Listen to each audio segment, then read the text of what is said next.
마음의 불균형에 관하여. 다른 여러 대학 동기들과 마찬가지로 21살의 크리스틴도 에더러를 경험해봤다.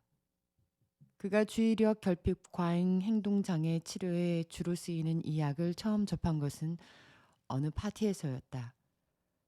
한 학생이 잠시도 가만히 있지 못하고 완전히 미친 듯이 사람들을 웃기며 돌아다녔다. 그와 대화를 하게 된 크리스틴은 그 학생이 에더러를 복용한 상태라는 사실을 알게 되었다. 그는 에더러를 손쉽게 접하게 되었다고 했는데 그의 어머니가 모든 것을 병으로 취급하는 사람이었기 때문이다. 그의 어머니는 학교 공부에 집중하지 못한다며 고등학생 아들을 정신과 의사에게 보내 상담을 받게 했다. 짧은 상담을 마친 후 의사가 처방전을 써주었다.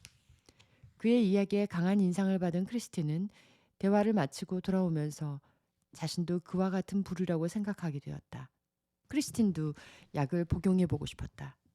기회는 곧바로 찾아왔다. 파티에 참석한 한 친구가 알약 하나를 건넸고 먹자마자 기분이 너무 좋아지는 바람에 가짜 황홀경이 아닌가 하는 미심쩍은 마음이 들기도 했다. 그러나 이내 이런 의구심을 날려버린 그는 친구들로부터 약을 공급받아 주기적으로 복용하기 시작했다.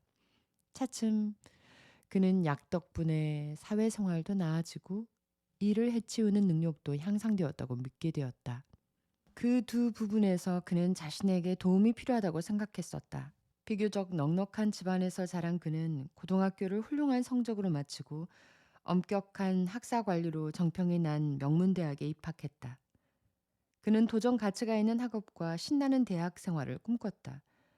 하지만 2년쯤 지나자 실망과 좌절에 휩싸였다. 친구들도 크리스틴과 다를 바 없이 내성적이고 예술적 감성이 풍부하고 머리도 영리했지만 인간관계를 맺는 데는 힘들어했다. 친구들은 불행해 보였고 그를 둘러싼 주변 환경은 숨막힐 것 같았다. 자주 울적한 마음이 들었던 그는 자유분방하고 활기찬 분위기의 학교로 옮기기로 했다. 새로운 환경에 적응하는 과정은 험난했다. 학기가 시작되자 활기찬 학교 생활에 대한 기대감은 무언가 잘못되었다는 느낌으로 바뀌었다. 그는 자신에게 끊임없이 화가 났고 새로운 사람을 사귀는 두려움이 전보다 더 심해진 듯했다. 새 학기가 시작되고 얼마 지나지 않아 그는 전문가에게 도움을 청하기로 했다. 학생 건강센터에서 상담사와 면담을 했는데 꽤 도움이 되었다. 그는 이렇게 말한다. 처음에는 고해하러 가는 기분이었는데 결과는 그 이상이었어요. 그는 가슴속에 꼭꼭 묻어두었던 비밀을 털어놓았고 그 결과 마음이 한결 가벼워진 기분이었다. 그러나 세 차례의 면담을 마치고 나자 더 이상 계속할 마음이 들지 않았다. 내면의 두려움은 아직 해소되지 않았지만 다시 면담하러 가야 할 이유를 찾을 수 없었다. 그가 보기에 상담이란 것은 번거롭기만 할 뿐 중요한 것을 얻기란 힘들어 보였다. 크리스틴은 뭔가 색다른 것을 원했다. 자신의 사회생활에서 나타나는 많은 문제가 집중력이라는 좀 더 광범위한 이슈를 반영한다는 생각이 들었다. 그의 어머니는 그에게 좀 더 철저한 자기 관리가 필요하다고 얘기하곤 했었다. 그는 부모의 말이 옳다고 생각했는데 그것은 학교 성적이 좋지 않거나 일을 마무리 짓는 데 어려움을 느껴서가 아니었다. 그보다는 일상에서 자신의 잠재력을 충분히 발휘하지 못해서였다. 그는 어떤 일이 있으면 거기에 온전히 집중하기보다 깔짝거리기만 하고 좀처럼 진전을 이루지 못했다. 학업에도 별다른 흥미를 느끼지 못하고 과외 활동도 하지 않는다는 점을 유감스러운 마음으로 인정하면서도 그는 이렇게 말했다. 저는 모든 것을 다 해보고 싶고 모든 것에 귀를 기울이고 싶어요. 쥐연이 되고 싶은 거죠. 그러다가 그는 파티에서 친구와 함께 들뜬 기분의 에더러를 경험하게 된 것이다. 크리스티는 ADHD 검사를 받기 위해 교내 학습센터를 방문했지만 담당자는 공부 요령에 관한 책을 읽어보라고 권할 뿐이었다. 거기서 물러서지 않고 그는 정신과 의사를 찾아가 도움을 구했다. 그가 그곳에서 경험한 것은 학생 건강센터에서 상담사와 했던 면담과 큰 차이가 없었다. 학교 상담사는 생활하면서 어떤 문제가 있는지를 알고 싶어 했다. 반면에 정신과 의사는 뭔가를 털어놓게 하는 대신 그의 증상을 분류하고자 했다. 그가 문제를 어떻게 바라보는지 혹은 그가 문제를 어떻게 집중해서 다루는지에 관해선 관심이 없었다. 정신과 의사의 목적은 오직 진단이었다. 크리스티는 그 의사가 자신에게 이렇게 말했다고 전한다. ADH의 증상은 전부는 아니고 일부 보입니다. 각성제가 도움이 될 것 같네요. 그러고 나서 의사는 크리스틴에게 처방전을 써주었다. 면담에는 1시간 반이 소요되었다. 크리스틴은 의사의 진단을 받아들이긴 했으나 그만의 방식으로 이해했다. 정신질환의 진단 및 통계 편람, Diagnostic and Statistic Manual of Mental Disorders, 이하 DSM에 따르면 ADHD는 정신장애의 하나로 분류된다. DSM은 미국 정신의학협회에서 발간하는 정신질환 정보 자료집이다. 그런데 크리스티는 편람에서 말한 대로 자신의 증상을 바라보지 않았다. 심지어 자신의 증상에 대해 전문가들과도 다른 정의를 내리기도 했다. 그가 보기에 ADHD 같은 질환들은 각기 다른 방식으로 해석될 여지가 있으며 바로 이런 유연성이 진단을 들어맞는 것처럼 보이게 한다고 생각했다. 다른 각도에서 진단을 해석하려 했던 그는 산만함이 오히려 새로운 것을 추구하는 데 도움이 된다고 보았다. 이 산만함이 한 가지 일에 집중해야 하는 다른 분야에선 약점이 되지만 말이다. 결국 단점이면서 장점이 될 수 있다는 것은 그것이 정신질환과 차별됨을 말해준다. 조현병에 대해 그는 이렇게 말한다. 우리 머리는 그것을 받아들여야 할 뿐 극복할 길은 없어요. 크리스티는 자신의 ADHD를 정신질환으로 보지 않고 심각한 수준의 유전자 이상에 의해 빚어진 증상으로 간주했다. 정신과 의사는 이와 관련된 설명을 해주지 않지만 그는 친구들과 ADHD에 관한 이야기를 나누고 관련 서적들을 읽어나갔다. 그는 가족들의 경험담을 끌어와 이 견해를 뒷받침했다. 할머니와 자신의 두 자매도 뭔가에 집중하는 데 어려움을 겪었다. 특히 그에게 약물 처방을 받으라고 권했던 큰언니는 자신이 ADHD라고 생각하고 있었다. 큰언니는 약 덕분에 학업을 수월하게 마칠 수 있었다며 이런 생물학적 해석에 좀 더 무게를 두었다. 크리스티는 ADHD 진단을 받은 덕분에 자기 이해와 주변 환경 사이의 괴리를 어느 정도 납득할 수 있었다. 그의 이런 노력은 실제적인 동시에 정당한 것이었다. 생물학적 조건에서 보면 그의 문제는 외부 요인에서 비롯된 실제적인 문제였기 때문이다. 이런 문제는 우리가 감당할 수 있는 범죄일 것이다. 크리스틴의 표현처럼 추상적인 도덕적 결함 같은 것이 아니다. 그가 말하는 결함이란 예를 들어 어떤 사람을 두고 너는 성질이 못됐어 라고 할 때처럼 자아나 인성에 대해 정해진 특성을 가리키는 것이다. 그러나 신경생물학적 관점에서 보면 그는 게으르다 혹은 총명하지 못하다와 같은 말로 자책하는 일은 멈출 수 있다. 도덕적 프레임이나 정신력 프레임을 씌우지 않아도 되는 것이다. 크리스티는 각성제가 어느 정도 긍정적 효과를 발휘하고 있다는 점을 인정하긴 했지만 그것이 정작 자신이 바라는 결정적 변화를 가져다 주진 않았다. 그는 이렇게 말한다. 저는 하루하루를 보내면서 이런 생각을 하곤 해요. 내가 할 수 있는 노력의 50% 정도밖에 발휘하지 못했어. 언제고 내가 100%의 노력을 쏟아부을 수 있다면 정말 대단한 결과가 나올 텐데 말이야. 약을 복용하는 문제에 대해 그는 좀 더 엄격하게 처신했다. 그는 약을 먹으면 머리가 더 잘 돌아가고 공부에도 더 흥미를 느낄 수 있다는 것을 알았다. 하지만 획기적인 변화는 없었고 또 약을 먹으면 마음이 차분해지기 어렵다는 것도 알았다. 어떤 때에는 약을 먹으면 사회적 관계가 더 나아지면서 주변 사람에게 관심을 두게 되는 동시에 스스로 관심의 대상이 된다는 느낌을 받았다. 하지만 또 어떤 때는 자신이 사회적으로 골치 아픈 존재가 아닐까 하는 근심에 휩싸였다. 그에 따르면 결론적으로 약이 도움이 되는 것은 맞다. 하지만 기적의 특효약은 아니다. 상실과 우울의 시대. 크리스틴의 사례는 드문 일이 아니다. 오히려 너무 흔하다. 힘겨운 일상을 보내는 수많은 사람들이 정신장애 진단과 향정신성 의약품 처방을 받고 있다. 놀라울 정도로 널리 퍼진 이 대중적 현상을 제대로 이해하기 위해 나는 주사원들과 함께 18살에서부터 63살 사이의 사람들 80명을 인터뷰했다. 인터뷰 참가자들은 미국 시카고, 볼티모어, 보스턴의 도심 지역과 버지니아주 내륙의 샬럿스빌, 해리슨버그 같은 소도시 지역에서 내가 낸 광고를 보고 지원한 사람들이었다. 광고에서 요구하는 참가자 자격은 이러했다. 울적한 마음으로 힘들어하는 사람, 사회생활에서 불안감을 떨치지 못하는 사람, 집중력과 주의력을 요하는 일을 하는데 어려움을 겪는 사람, 그리고 이런 경험들을 기꺼이 나눌 수 있는 사람. 앞에 세 부류를 고른 이유는 이런 증상들이 현대 사회에서 가장 팽배한 정신적 고통으로 알려져 있기 때문이다. 나는 진단과 약물 처방을 받은 크리스틴 같은 사람들은 물론 그 밖의 비의료적 방식으로 문제 해결을 시도한 사람들을 모집하기 위한 목적으로 이런 광고 문안을 작성했다.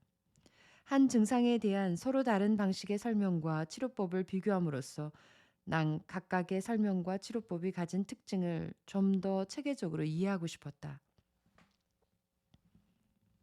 지난 한 세대 동안 정신장애 진단과 약물 처방을 받은 사람의 수가 증가하는 문제에 대해 논쟁이 달아오르다 식기를 반복했다. 정신의학계 쪽에선 이를 개선되는 현상으로 받아들이고 주류 의학계에선 정서, 행동, 그리고 인지장애와 관련하여 진단과 약물 처방이 늘어나는 것은 심신미약의 정신장애를 가진 사람들이 많다는 점을 반영하는 현상일 뿐이라고 주장했다. 예를 들어 미국 정신의학협회에 따르면 해마다 미국인 4명 가운데 1명이 정신장애를 호소한다. 이런 관점에서 병리적 상태에 놓여 있는 사람들은 결국 필요한 도움을 받게 된다. 모든 진단과 처방은 정신적으로 고통을 받는 사람들을 위한 것이다. 대중매체나 혹은 환자가 정신의학적 관점에서 자신의 경험담을 써낸 베스트셀러나 그것들을 관통하는 생각은 같다.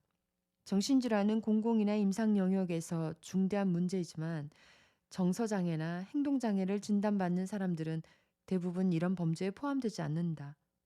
우울증, 사회불안장애, ADHD와 같은 수많은 장애 항목을 수록하고 있는 DSM 진단의 한계는 기준이 딱 부러지지도 않고 경험의 맥락도 제대로 고려하지 못한다는 것이다. 우울증은 1960년대와 1970년대에 새롭게 정의되기 전까지는 상대적으로 흔한 질병이 아니었다.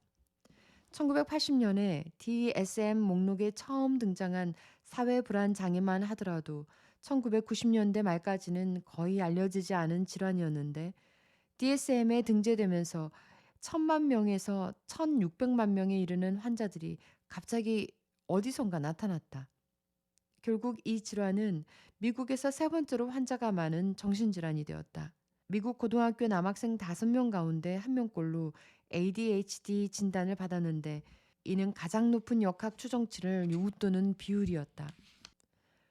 물론 많은 전문가들이 폭넓게 규정된 DSM 진단 기준을 보지 않고 환자와의 소통과 환자가 처한 환경에 대한 조사를 최소화한 채 어려움을 호소한 기록만 가지고 진단을 내린다. 정신건강에 관한 가장 포괄적인 역학 연구가 현재까지 밝혀진 바는 정신질환으로 치료를 받은 사례 가운데 겨우 절반만이 최소한의 진단 기준을 충족시켰다는 점이다. 이제 사람들은 일상적으로 의사가 정확한 진단을 내리기도 전에 혹은 의사의 진단과 반대로 자신들의 문제에 대해 진단을 내리며 의학 용어를 남용하고 있다. 그렇다면 심각한 정신질환이 아닌 누구나 어쩌다 겪게 되는 정신적 고통이나 힘든 상황, 행동상의 어려움을 경험하는 사람들은 어떨까? 바로 그들이 내가 이야기를 나누고 싶은 사람들이었으며 정신과적 진단과 처방을 받는 대표적인 이들이었다. 그러나 그들의 경험 내용은 당연하다는 듯이 정신장애의 범주에는 들지 못했다. DSM에 따르면 일반적인 스트레스 요인이나 상실, 사회적 일탈 행위, 개인과 사회 사이의 갈등에 대한 예상할 수 있는 반응은 정신장애가 아니다. 그러나 내가 인터뷰한 사람들을 보면 그들이 호소하는 어려움은 바로 이런 것들이었다. 나는 그들이 어떻게 자신들의 경험, 즉 일상의 정신적 고통을 이해하고 있는지 궁금했다. 진단과 약물 처방을 받는 사람들의 수가 늘어난 문제를 논하는 과정에서 진단의 적절성 문제는 우리의 논의를 다른 방향으로 이끈다.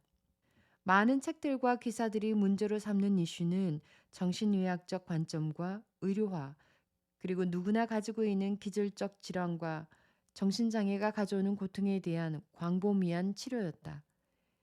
여기 문예 비평가, 사회학자, 그리고 정신과 의사가 각각 쓴 책들의 세 가지 대표적인 예가 있다.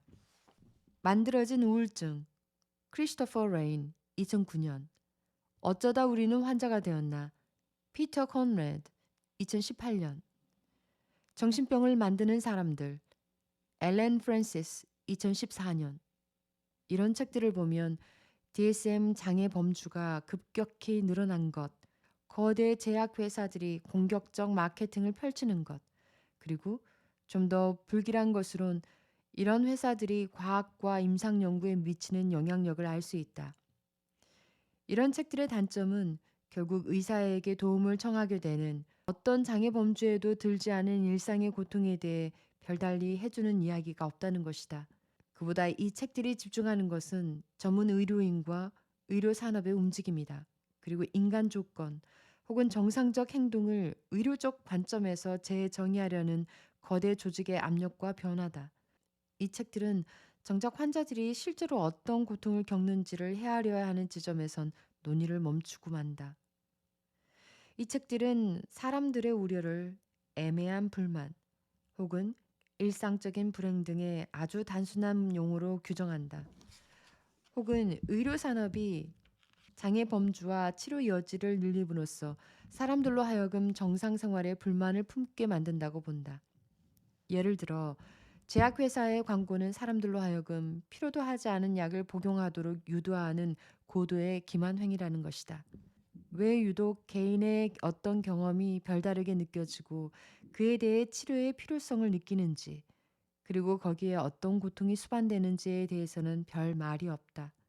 또 의료적 접근이 필요한 이유와 이런 접근이 사람들과 그들이 품고 있는 스스로에 관한 생각에 어떤 영향을 미치는지에 대해서도 마찬가지다. 인터뷰에 응한 사람들의 이야기를 들으면서 나는 그들이 필요로 하는 바와 목적을 더 잘 이해해 보려고 했다. 그들의 이야기에 귀를 기울이되 겉으로 드러나는 말이 아닌 이면의 의미를 파악하고자 했다. 예를 들어 나는 이런 질문을 했다. 어떻게 의학적 상징주의, 신경생물학 개념, 제약 회사와 같은 것들이 사람들이 자신의 삶의 궤적을 이해하고 수정하는 데 적용할 수 있는 사회적 대상 혹은 서사가 될 수 있을까? 사람들은 그렇게 말하지만 향정신성 의약품 처방이 크게 늘어난 것은 최근의 현상이 아니다. 이 현상은 1950년대까지 거슬러 올라간다. 1960년대 말 성인의 향정신성 의약품 사용 비율은 오늘날의 그것에 육박했다. 그러나 내가 발견한 바에 따르면 여기엔 무언가 색다른 중요한 변화가 있는데 그것은 약물 사용보다 좀 더 은밀하며 가늠하기 어려운 변화다. 바로 상상법, imaginary에서의 변화다. 이제 상상이라는 말은 사람들이 자신에 대해 상상하고 자신들의 고통과 그 원인, 해결책에 대해 상상한다는 의미다. 이 책의 주제이기도 한 이런 변화는 내가 거기서 이론, 역사, 맥락면에서 핫한 이해와 평가를 찾고자 하는 주요한 흐름이다. 상상이라는 새로운 주제로 넘어가기 전에 사람들이 겪게 되는 일상의 고통과 곤경에 의미하는 바를 구체적으로 얘기할 필요가 있겠다. 인터뷰에 응한 사람들이 자신들의 경험에 대해 무엇을 말하고 그것을 어떻게 해석하는지 알기 위해서는 정신의학 용어가 아닌 이와 같은 일상어를 써야 할 필요가 있었다. 정신의학 언어로 말하게 되면 이 인터뷰에서는 자아와 사회적 규범 같은 핵심 문제를 포함하여 중요한 많은 것들이 별로 눈에 띄지 않게 된다. 정신의학 언어는 그것들을 선천적으로 배제하기 때문이다. 매일의 삶에서 받는 상처. 일상의 고통이라는 말을 통해 내가 소개하고 싶은 개념은 이런 것이다. 이것은 상태라는 말과 달리 힘들어하는 사람의 생생한 경험을 가리키며 병리학적 의미를 함축하진 않는다. 이것이 의미한 것은 고민과 몸부림, 그것들로 이루어진 고통스러운 현실, 그리고 거기서 벗어나고 싶은 간절한 바람이다. 구체적으로 이 말을 가리키는 것은 일상생활 속의 정신적 고통이다. 일상은 사전적 의미로 날마다 반복되는 특별할 것 없는 생활이다. 그러나 사회학과 인류학 같은 사회과학 영역과 정치학, 역사학 저작물에서는 일상이 일반인들의 절실한 현실적 경험 내용을 가리킨다. 그런 일상을 이해하기 위한 노력은 사회생활에 대한 추상적이고 제도적이며 엘리트 중심의 설명과는 궤를 달리한다. 일상생활이란 세계에 대한 암묵적 상실에 기반한 지식을 바탕으로 이루어지는 현실의 활동과 관계가 벌어지는 공간이다. 우리 모두 경험을 통해 잘 알고 있듯이 일상은 투쟁의 현장이다. 특히 오늘날과 같이 급속한 사회 변화가 일어나는 환경에서 우리는 지속의 시간과 밀도면에서 다양한 형태의 붕괴와 좌절을 겪게 된다. 이혼, 실직, 이사, 자녀와의 갈등, 도덕적 딜레마, 신앙의 위기, 질병, 사랑하는 이의 죽음. 우리가 고통스러워할 수밖에 없는 좌절, 거절, 굴욕 등의 경험은 일일이 나열하기도 어렵다. 이 책에 소개한 바와 같이 힘들고 때로 매우 버거운 경험을 하게 되면 정상 생활을 하기 매우 어렵고 매우 고통스럽다. 물론 고통이라는 말은 상당히 센 표현이다. 이런 이유로 우리는 이 말을 극심한 신체적 통증이나 부상이나 박탈 혹은 외상과 같은 가혹한 경험에 한정해 쓰곤 한다. 내가 인터뷰한 사람들 가운데 자신들이 겪은 바를 고통스럽다고 말한 사람은 단 한 명도 없었다. 그러나 이 표현 이외에 달리 더 적나라한 표현을 나로선 찾기 어렵다. 사회학자 이언 위클스는 고통을 다룬 문학을 언급하면서 감정과 행위의 측면에서 겪게 되는 일상의 시련에 대해 말한다. 그는 이렇게 쓰고 있다. 우리는 사별이나 상실, 사회적 고립, 개인적 소외와 같은 경험에서 겪게 되는 것을 고통이라 여긴다. 그런 고통에는 우울, 불안, 죄책감, 굴욕, 무료, 고민 등이 포함되어 있다. 정서적 고민과 더불어 일상의 고통에는 자존감 손상과 자신이 정상이 아닌 듯한 느낌도 포함되어 있다. 사람들을 혼란에 빠뜨리는 이런 고통은 여러 형태의 도전을 불러일으키는 반면 자기 이해와 사회적 지위를 위협하는 자기 혼란의 경험은 고통의 정의적인 세부 특징이다. 크리스틴의 이야기를 떠올려 보자. 그가 자신을 평가하는 기준에 따르면 크리스틴은 단연 돋보여야 하며 누구보다도 더 다른 사람들의 관심을 받고 사람들과의 관계에서 재치 있고 자신감이 넘쳐야 한다. 크리스틴의 경우 이 기준에 미치지 못할 때, 특히 학교를 옮겼는데도 달라진 것이 하나도 없었을 때 낙담하여 어찌할 바를 몰랐다. 이런 상태가 되자 그는 뭐라 할 말도 뭔가 할 수 있는 대안도 없었다. 그저 전문가의 도움을 구할 뿐이었다. 크리스틴은 자신의 고통을 좀처럼 납득하기 어려웠다. 좀 더 철저한 자기 관리가 필요하다는 부모의 말을 받아들이긴 했지만 뭔가를 열심히 한다고 해도 현재 자신이 겪고 있는 문제가 해결되지 않았다. 그의 문제는 다른 데 있었다. 그의 문제는 어떤 목적을 이루지 못한 데 있는 것이 아니라 남들보다 더 잘나지 못하고 더 많은 것을 성취하지 못했다는 사실에 있었다. 19세기 덴마크 철학자 쉐렌 키르케고르는 이 둘의 차이를 명확하게 보여주고 있다. 그는 절망감을 논하는 자리에서 절망감에 빠진 사람은 뭔가에 절망한 사람이라고 말했다. 자신의 야망을 성취하지 못해 뭔가에 절망한다고 할 때 그 사람이 실제로 절망하는 것은 바로 자신에 대해서다. 그런 자신을 견딜 수 없는 것이다.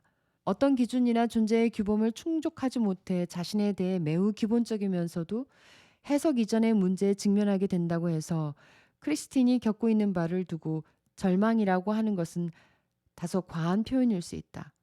그렇다면 그의 경험은 그에게 무슨 문제가 있다는 것, 다시 말해 그의 정체성에 문제가 있음을 의미했던 것일까? 이런 요지의 질문을 이 책을 쓰기 위해 인터뷰를 했던 거의 모든 사람에게 했다. 이런 문제가 발생하는 것은 이 고통이 나라는 사람이 어떤 사람인지, 내가 살아가는 목적은 무엇인지, 현재 내가 어떤 상태에 처해 있는지에 영향을 미치기 때문이다. 그것을 다른 것과 비교하는 경우를 보자. 정신장애에 대한 편견을 없애기 위한 공공 캠페인을 보면 정신장애가 당뇨와 같은 만성질환과 비교하는데 이런 비교는 문제가 있다. 일단 당뇨와 같은 의학적 질환은 근본적으로 자기 이해나 소망과 관련이 없는 것이기 때문이다. 그런 질환이 있으면 당연히 일상의 고통, 즉 살고 죽는 문제가 수반되는 만성질환으로 인한 괴로움으로 이루어지는 반면 질환 그 자체는 외적 기준에서 즉 생리적 기능 측면에서 규정되고 진단되며 그리고 그에 따라 치료가 이루어진다.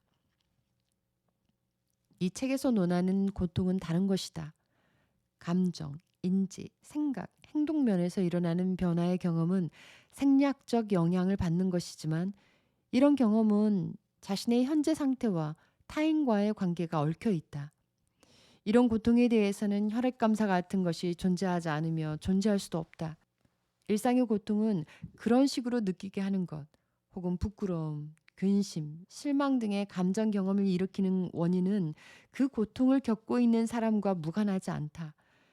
이런 감정들에는 그것을 직접 경험하고 있는 이의 평가가 반영되어 있기 때문이다. 이런 평가에서는 객관성 혹은 외부로부터의 냉정한 평가란 있을 수 없는 일이다. 일상의 고통에 대한 평가에는 뜻한 대로 일이 돌아가지 않는 것에 대한 우리의 평가가 포함되어 있다. 무언가 뜻대로 되지 않는다는 것은 사회적 기준 혹은 이상에 빗대었을 때 알거나 느낄 수 있다. 우리가 중요하게 여기고 항상 염두에 두는 그 기준이나 이상이 제 아무리 암묵적이라 할지라도 말이다. 우리가 어떤 구체적 판단을 내릴 때에는 자신이 구성원으로 속해 있는 공동체의 언어와 전제에 영향을 받게 되며 그 판단에는 그것을 말로 하든 안 하든 다른 사람이 그 규범을 얼마만큼 잘 따르고 있는지를 비교하는 것도 포함되어 있다. 크리스틴을 포함한 여러 사람의 경우 이런 식의 주관적 비교는 그들 자신에게 무언가 남다른 것, 다시 말해 혼란스럽고 불안한 무언가가 있음을 의미한다. 영어로 고통, suffering은 라틴어 suffer로, 겪다의 의미에서 유래했다. 고통이란 우리에게 일어나는 일이다. 우리의 행동으로 인해 문제가 발생했다 하더라도 고통은 우리가 의도하는 것이 아니다. 고통을 겪게 되면 우리가 중요하게 여기는 것이 위기에 처하며 이 위기감이 크거나 위협을 느낄 정도가 되면 우리의 의도는 좌절된다. 이런 고통의 경험은 우리를 거스리고 혼란과 오리무중에 빠뜨린다. 그것은 이해하거나 말로 표현할 길이 없는 불안하고 고립된 좌절감을 안겨주는 경험이다. 인터뷰에 응했던 참가자들의 경우 그들은 왜 자신들이 그런 고통을 겪었는지 잘 알지 못했다. 그들이 당혹감을 느끼는 정도가 다양하여 그들을 힘들게 하는 것이 무엇이든 그것을 효과적으로 극복하거나 감당할 능력이 안 되었다는 점을 감안해야 한다. 이렇게 통제가 되지 않음으로써 고통은 더욱 배가 되고 그것에 대한 설명과 반응을 끊임없이 요구하게 된다.